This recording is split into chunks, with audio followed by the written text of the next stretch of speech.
Hey,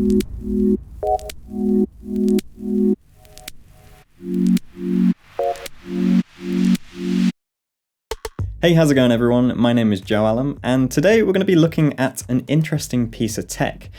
The Loupedeck Plus is a editing control board. It's kind of a unique product and it's designed specifically for creative apps in mind. I've seen them in the wild quite a few times at various expos and conferences, but I've never been able to get my hands-on experience with them because there's always been a huge queue of people waiting to test it out. So when Loupedeck reached out wanting to sponsor a feature on my channel, it felt like an obvious fit to showcase some interesting tech to you guys. In my recent video shooting around London with my X100F, all of the photos that you saw there were edited with the Loupedeck Plus. Likewise, the video itself was graded using the Loupedeck Plus. It was integrated throughout the whole workflow. Just a note on that video, by the way, it's one of my favorite vlogs that I've ever created, and the feedback from you guys was incredible. I am so overwhelmed with how positive and how much you guys enjoyed it, and I definitely want to be making more like that. So editing with the Loupedeck Plus is as simple as plugging it in, installing the driver, and off you go. So let's run through some of my workflow on how I use it in Lightroom and Premiere Pro. So essentially it's like a custom keyboard with its own set of custom dials and wheels and buttons, all set for creative editing. If you're familiar with mechanical keyboards, you're going to feel right at home with this. All of the buttons have that same sort of tactility to them, and everything's just all kind of at your fingertips, really. So of course there are printed functions on each of these dials, but everything can be customized depending on how you want to use it within each of the apps, and they can be customized specific to the app, down to the individual mode within that app, such as the library mode or the develop mode in Lightroom, for example. Now I like to use mine with my keyboard in front and a mouse just to the side. Essentially, I'll use all three of them combined. They sort of complement each other. I'm not necessarily looking to use this to replace my keyboard or my mouse. It all works collectively. So the Loupedeck Plus will work in a whole host of applications, but I'm going to start off by showing you in Lightroom Classic. So in the library view, I can open this up and I can use the keys to toggle between certain things. And you can see that I've already rated and I've already edited some of these images. And whilst I'm going through, I can use some of these function buttons, and I've custom assigned these to rate. So I've got P1 through to P5, rates by 1 star, 2 star, 3, 4, and 5, obviously. But I can also hold the function key and I can assign colors. So I've got the red label here, or the yellow, or the green, or the blue, etc, etc. So I can go through and I can apply these labels and I can remove them as well if I want. And as I'm cycling through, much like I would with a keyboard, I can just tap through, and then when I decide to find an image that I want to rate, I can create my virtual copy. So as I mentioned, you can customize this Loupedeck to however you want to use it. So once you've installed the application, you can open your setup, and we can see within here I've got all my options for Lightroom Classic and others. So in my library mode, I've assigned my C6 button to be creating a virtual copy. The way that I edit, and as I've shown in previous tutorials, I like to create virtual copies and then apply my edits to those. And then that way I can always browse by virtual copies and I can see all of my edits in one location. So I've created a customized button here, but everything else, as you'll see going through, they are all ready and waiting for you to customize.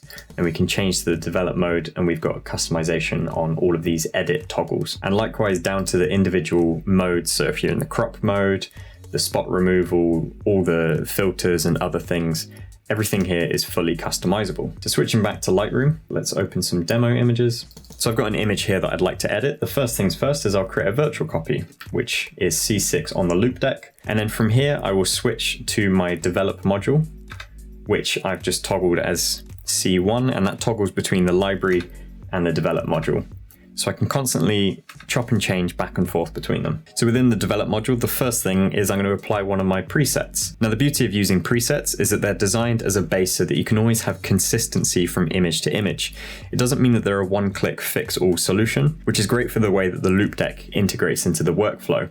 I can apply my preset as a starting point, and then I can make all of my tweaks and adjustments using the Loupedeck. So for this particular image, I'm going to take the Darkstone Contrast 2 from my Urban Stone collection. And from here, I'm now ready to start using the Loupedeck. So one of the first things I like to do before I actually adjust my colors and everything is to just correct all of the uprights in the perspective. So one click auto and we're good to go. And straight away, I think this image is a little bit too bright. So I'm just going to drag the exposure down. You can see it as I change the dials, it just updates everything in the develop module on the side. And then I can adjust the shadows up, and I can drag the highlights down.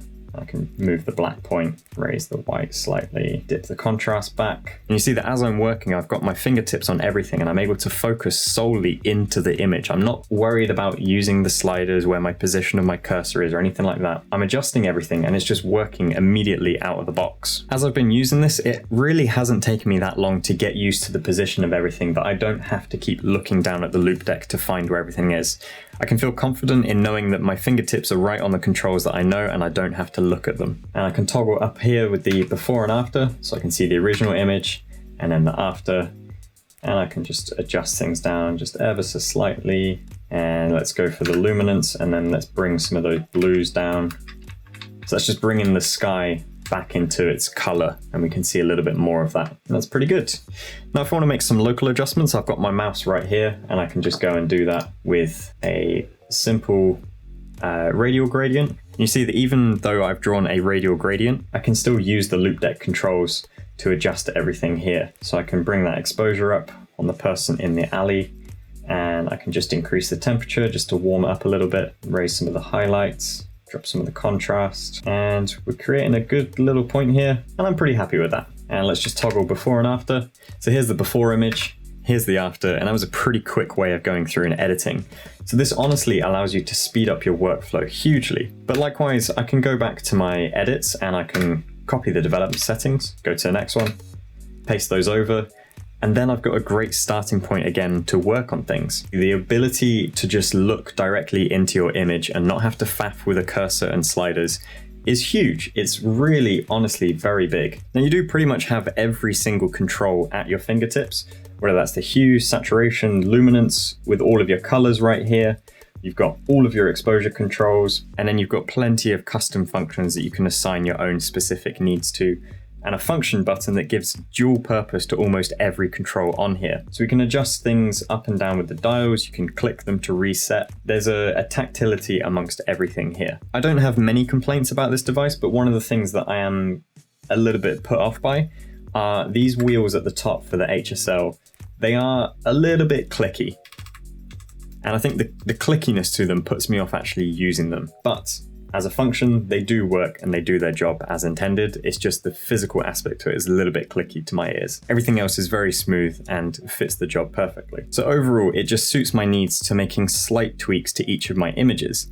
This is even more apparent when we switch into Premiere Pro. So in Premiere Pro, what I'll often do is apply an adjustment layer across the whole of my timeline. So within this adjustment layer, I will apply global styles and controls that I'm looking to do throughout this whole video. Most frequently, that would be a LUT and any slight exposure tweaks and adjustments that I want to make, and of course my sharpening settings. I'll then make individual adjustments to each of the clips as a way to get everything in line to a consistent base so that the overall LUT has a decent way of working across everything combined. So when you set up with Premiere Pro, first of all, make sure you enable in your preferences for your control surface and just enable the Loupedeck so that all of the controls will work. So now with my adjustment layer across everything and my track targeting disabled for anything above the clips that I want to target, I can just use the up and down and I can cycle through each individual track. And from here, I can then just use my adjustments on the Loupedeck to make slight tweaks to the picture, and I can just adjust things and make little movements. And again, so just raise the shadow slightly. And this makes it super convenient that I can just make those little tweaks, but everything still has that consistent base because of the LUT that I applied over everything. This is far quicker than clicking on each individual clip or using the keyboard and then going to my Lumetri control, because everything just synchronizes automatically for me. And again, much like Lightroom, all of the printed controls work exactly as you'd expect them to. And it's these little adjustments between clips that help give such a coherent visual appearance throughout the whole thing. I've also set my custom buttons here just to play back through the timeline. So this C6 is essentially the same as the spacebar. It just toggles play and pause. But you've also got over here your JKL keys, and you can customize everything else fully, but I actually haven't found a need to customize much further than what's already printed on here. And if we've got the program monitor selected, my before and after just toggles the global effect so I can see how it looked before I've applied any of my LUTs and adjustments. This is honestly such a huge time saver when grading, and I think it's what helped allow me to edit my video and publish it in probably record time for the channel. The whole thing just went through very smoothly, and I didn't really have to make too many adjustments on multiple passes afterwards. So overall, I am impressed by the Loupedeck Plus and its features and flexibility. It's definitely got a permanent position on my desk now, and it sits perfectly right under my display. In terms of improvements to the Loupedeck, I'd love to see a wireless version, or even just the ability to unplug the cable from the back of the Loupedeck itself rather than having it fixed at this end and only unpluggable at the other end. It would be great to have multiple inputs so that you could have the cable either to the left or the right depending on your desk orientation, but I think a Bluetooth one would be really interesting to see if it's possible. On top of that, the only gripe that I have with the actual input on here are these HSL wheels at the top. They're just a little bit too clicky in terms of the tactile response for me, and that does put me off using those a little bit. They're just a little bit too noisy, but everything else works very quietly and is fully functional. There is also some slight performance lag that I noticed when using Lightroom in full screen mode. I was really hoping I could just use Lightroom in full screen and then make my adjustments, but unfortunately, I think Lightroom itself has a little bit of a lag when it comes to input modes.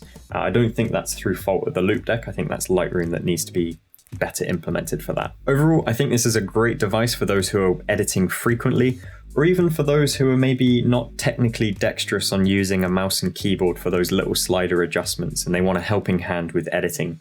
Everything's printed and very easy to follow here, and you can just really focus on your image. You don't have to worry too much about the details and the dials and the sliders on screen.